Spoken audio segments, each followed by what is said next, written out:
माझ्यासोबत सध्या शिवसेनेचे नेते आणि प्रिया सरवणकर गुरव यांचे सख्खे भाऊ समाधान सरवणकर आहेत। काय सांगाल, एकंदरीत विशाखा राऊत यांचं नगरसेवक पद हे रद्द झालं आहे। जात पडताळणी समितीकडून ते रद्द करण्यात आलं आहे आणि त्यानंतर जिल्हाधिकाऱ्यांनी देखील यावरती निर्णय घेतला आहे।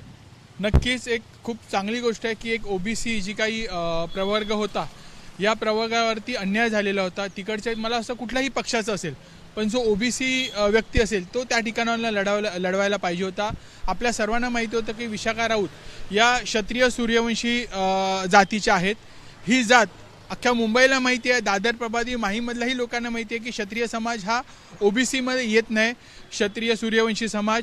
त्याच्यामुळे त्यांनी जे काही बोगस कागदपत्र सबमिट करून ही जी काही सर्टिफिकेट काढलेली आणि ओबीसी ह्या महिलेवरती त्या ठिकाणाच्या या त्यांच्याही पक्षातलं असून दे, आमच्या पक्षातलं असून दे, पण ओबीसींची जी काही फसवणूक केली आहे त्याचा हा काल निर्णय झालेला आहे आणि त्यांना रद्दबातल केलेला आहे। आज अनेक त्रुटी, आज मी काल त्यांची एक स्टेटमेंट बघितली, अनेक त्रुटी त्याच्यात सापडले आहेत। आज ह्यांनी यांचे आजोबा, आज तीन वेगवेगळे वेगवेगळे नावं त्यांनी तिकडे टाकलेले आहेत। आज ह्या स्वतः घरकाम, आपल्या कोणाला तरी मुंबईत पटेल का विशाखा राऊत ह्या घरकाम करत होत्या? ह्या घरकाम करणारी महिला असं तिकडे त्यांनी नमूद केलेलं आहे। ह्यांचे वडील हे बँकेत कामाला होते, पण ह्यांनी सांगितले माझे वडील बेरोजगार होते। त्याच्यामुळे अशा अनेक त्रुटी त्यांच्या सर्टिफिकेटमध्ये आहेत। त्यांनी काल सभागृहाबाहेर सत्य सांगितलं नाही आणि लोकांची सिंपती घेण्याचा प्रयत्न केला। मला असं वाटतं की महाराष्ट्रातले किंवा मुंबईतले जे कोण ओबीसी नेते आहेत, हे कुठल्याही पक्षाचे असून देत, पण जे अशी काही व्यक्ती आहेत जे ओबीसींचे फायदे घ्यायला चालले आहेत आणि ओबीसींवरती, महिलांवरती अन्याय होत आहेत, याच्यावरती कुठेही वाचा फोडणं गरजेचं आहे। आणि ही एक चांगली सुरुवात आहे। येणाऱ्या काळात मला असं वाटतं कायदेशीर यांच्यावरती गुन्हा देखील झाला पाहिजे की नंतर कोणीही ओबीसींचे फायदे असे चुकीच्या पद्धतीने त्यांच्याकडून सांगण्यात येते की सरवणकर कुटुंबांचा दबाव होता, त्यामुळे या सर्व गोष्टी घडवून आणल्या आहेत। अहो, तुमचे 3 आजोबा तुम्ही बदललात, हे सरवणकर कुटुंबाचा कसा दबाव असेल? तुम्ही 3 आजोबांची नावं तुमच्या दिली आहेत, तुम्ही घरकाम करणारा, हे सरवणकर कुटुंबाचा दबाव होता। अहो, कागदपत्र सुनावणीला या स्वतः उपस्थित होत्या, यांना काही माहीत नाही, हे अत्यंत चुकीचं हे सांगत आहेत। हे प्रत्येक सुनावणीला उपस्थित असायच्या, ह्यांच्या वकिलाकडे बोलायला काहीच नव्हतं। यांनी ह्यांचे कागदपत्र सादर केले सगळे बोगस, यांनी बर्थ सर्टिफिकेट सादर केलेलं आहे, शाळेचा दाखला सादर केलेला, आपण ती ऑर्डर वाचली, त्याच्यात अनेक त्रुटी आहेत। ह्यांनी सांगितलं फक्त की पालघरवरनं मी काढलं, हे काढलं। दुसरी गोष्ट, आज सरवणकर साहेबांवरती ते बोलले, सरवणकर साहेबांनी मुंबई महानगरपालिका ओबीसीमधनं एकदा निवडणूक लढवली आहे, जेव्हा ह्यांचा वॉर्ड ओबीसी झाला, हे त्यावेळेला ओपन वॉर्डमध्ये गेल्या, कारण की ह्या ओबीसी नाही आहेत। हे मुंबई महानगरपालिकेच्या निवडणुकीत झालेलं होतं, हे लोकांची फसवणूक करतायत। हे त्यावेळेला जर तुम्ही ओबीसी होतात, मग ओबीसी वॉर्ड तुम्ही का बदलला? तुम्ही आता मागणी करताय की त्यांच्यावरती गुन्हा दाखल करा या सर्व प्रकरणामध्ये? 100% सूर्यवंशी क्षत्रिय समाजाची एक महिला आहे, ती आमच्या दादरमध्ये त्या समाजाच्या बुकलेटमध्ये त्यांचं नाव आहे, त्यांचं सूर्यवंशी समाज रत्न म्हणून त्यांचं पुरस्कार त्यांना मिळालेला आहे। या सर्व गोष्टी आहेत।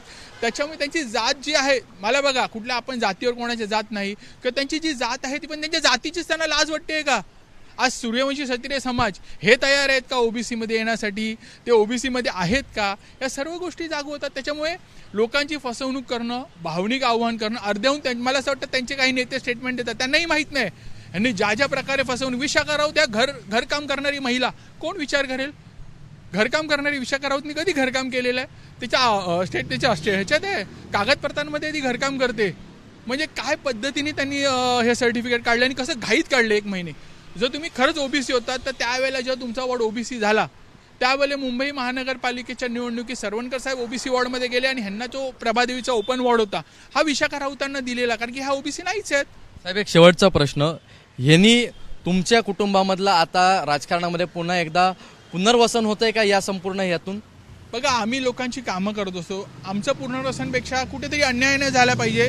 हा फक्त एका सीटचा गोष्ट नाही आहे, ही ओबीसी ज्या काही प्रवर्ग आहे त्या ठिकाणी ओबीसीच्या महिलांना हे प्राधान्य मिळायला पाहिजे। आणि प्रत्येक ठिकाणी जर असंच झालं तर मला वाटतं ओबीसी असून दे, एसटी असून दे, एससी असून दे, या सर्व जातींच्या ज्या काही सीट्स आहेत, इथे हे बोगस सर्टिफिकेट काढून प्रत्येक, आता बघा ह्याच्यात मला वाटतं 1 वर्ष आता फुकट गेलं आहे, ह्याच्यावरती कुठेतरी लवकर निर्णय झाला पाहिजे। आणि जे काही वर्ष फुकट गेलेलं आहे, ह्यांनी जो काही त्यावेळेला निधी वापरला असेल, ह्या सगळ्या गोष्टींची चौकशी झाली पाहिजे।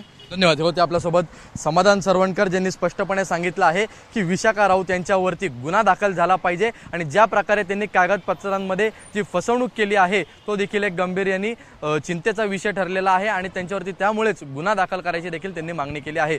कॅमेरामन आतिश कांबळेसह ईशान देशमुख, एबीपी माझा, मुंबई। एबीपी माझा, उघडा डोळे बघा नीट।